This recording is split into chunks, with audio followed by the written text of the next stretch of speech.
قلت لك قبل كده ان احنا باين لنا مش هنخلص، ناس طلعت اتكلمت وزعلت واحنا براحتنا، احنا نقولوا اكبر قلعه ولما نكسب نحفل زي ما احنا عايزين.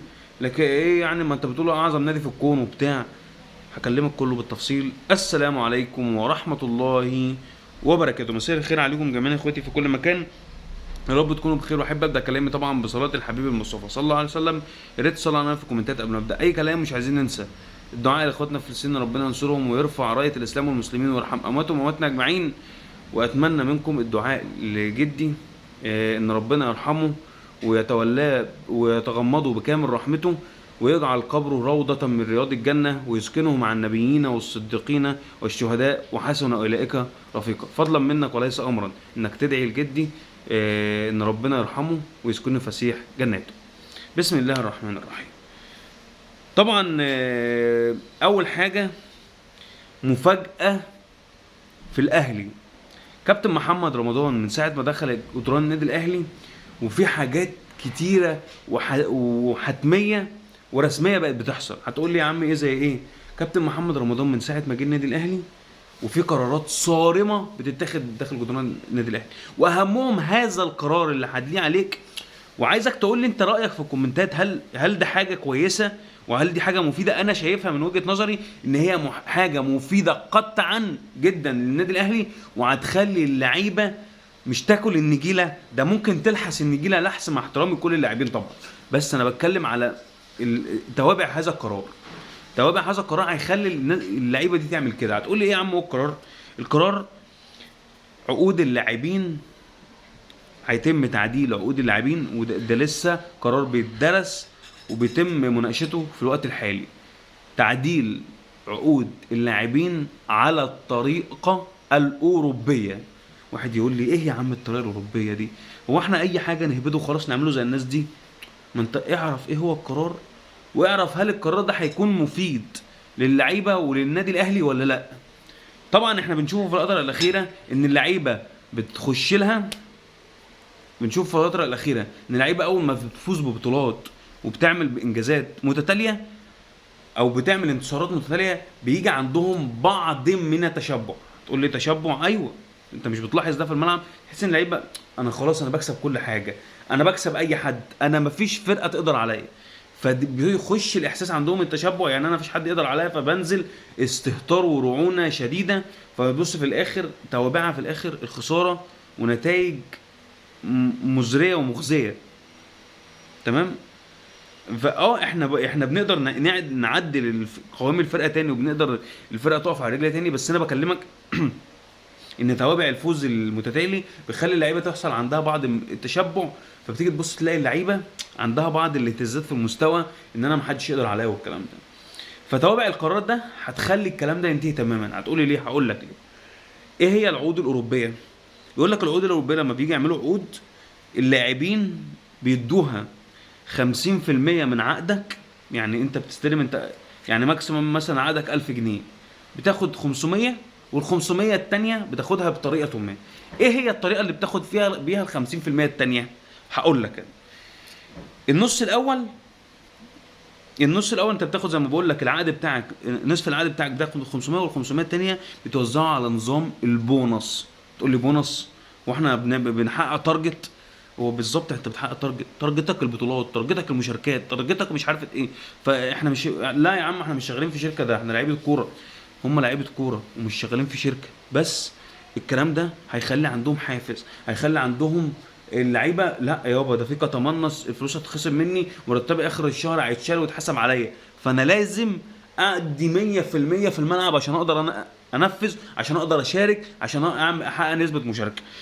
فهيتم على ده النصف الثاني هيبقى بطريقه بنسبه المشاركه والتاثير، او بنسبه المشاركه او والتاثير او عدد البطولات وغيرها من البطولات.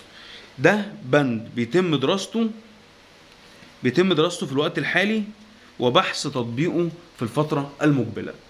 انا بالنسبه لي القرار ده قرار صارم وهيكون حاسم في النادي الاهلي بالنسبه للاعبين، وهتلاقي اللعيبه في شكل وطعم ولون تاني تماما. ده وجهة نظري، واحب اشوف وجهة نظري في الكومنتات. تاني حاجة اكبر قلعه رياضيه في مصر، ودنا اصنجت، ودنا يعني تعبت، عقلنا بقى مشتت بسبب الكلام اللي بيطلع. اكبر قلعه رياضيه يا عم لنفسك، احنا مالناش ذنب. لا ده بل ليها طباعه على التيشيرتات، هيطبعوها على تيشيرتات الاحماء لنادي الزمالك من بدايه بطوله السوبر المصري. يعني من بدايه بطوله السوبر المصري هيتم طباعه اكبر قلعه رياضيه في مصر على تيشيرتات الاحماء لنادي الزمالك. بص انا هقول لك، احنا بنقوله اعظم نادي في الكون، ولينا حجتنا. بنقوله اعظم نادي في الدنيا، ولينا يعني في اسباب لده.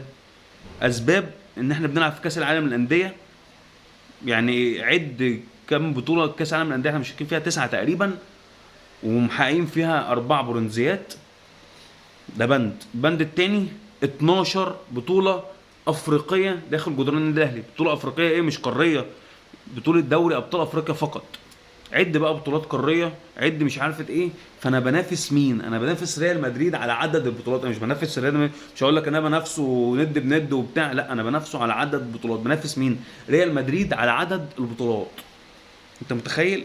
عشان كده بقول لك انا اعظم نادي في الكون، عشان انا بنافس اعظم نادي في الكون فعلا اللي هو ريال مدريد. فانا حقي. انا بقول لك الكلام ده مش بحجر عليك، بس انا بقول لك الكلام ده رايي انا، ورايك انت تقوله، بس ما تحجرش بيه على حد. تمام. فانا قلت لك اللي هيحصل من اكبر قلعه رياضيه في مصر. بنشوفه طبعا فرض عقوبات ماليه على النادي الاهلي، 250,000 جنيه على نادي الزمالك، لاعبي نادي الزمالك، زي النادي الاهلي ما عمل بالظبط. الاهلي قال لك ايه؟ لعيبه الاهلي اللي هيبقى فيه ظهور اعلامي او ظهور على السوشيال ميديا في خصم 250,000 جنيه، نص مليون جنيه عفوا. نادي الزمالك على الجنب الاخر بيقول لك في للظهور الاعلامي 250,000 جنيه، يعني نصف عقوبه النادي الاهلي تقريبا، او مش تقريبا، هي نصف عقوبه النادي الاهلي. فهو الاهلي بيعمل كده، يلا بينا نعمل زيه.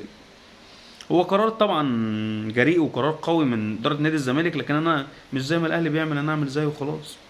هو الدنيا هاجت وباظت خالص من بعد السوبر الافريقي، وهدف ناصر منسي، منسي الاسطوره وبتاع والكلام دوت. فاحنا القرار ده هينفعنا في ان هنلم الدنيا شويه، عشان احنا تعبنا، بس تعبنا.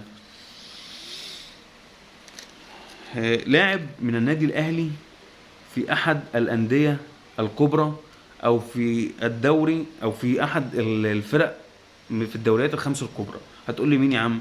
عمر سيد معوض، ابن سيد معوض، لاعب الاهلي طبعا ونجم من نجوم النادي الاهلي السابق، الى ريال بيتيس الاسباني في يناير المقبل باذن الله تعالى. اضافه قويه جدا ان احنا نشوف لعيبه من الدوري المصري موجوده عندنا في الدوريات الاوروبيه، وبالاخص الدوريات الخمس الكبرى، زي الدوري الاسباني، الدوري الايطالي، الدوري الانجليزي، الدوري الفرنسي. فلما نشوفوا لعيبه بالكم ده موجوده عندنا، موجوده في الدوريات دي اضافه للكره المصريه وشكل كبير جدا. احنا واحد زي ابراهيم عادل ده، انا شفت الهدف بتاع امبارح امام منتخب مصر، عالمي، هدف عالمي. حرام يكون موجود اللاعب ده في الدوري المصري، حرام. لاعب زي ده اقتله في الدوري المصري وما خلوش ان هو يروح فرق زي الفرق دي، وابدا ان انا اعمل له كواليتي وبنايه لاعب لمستقبل باهر، ويبقى اضافه لمنتخب مصر. انا دماغي تعبانه.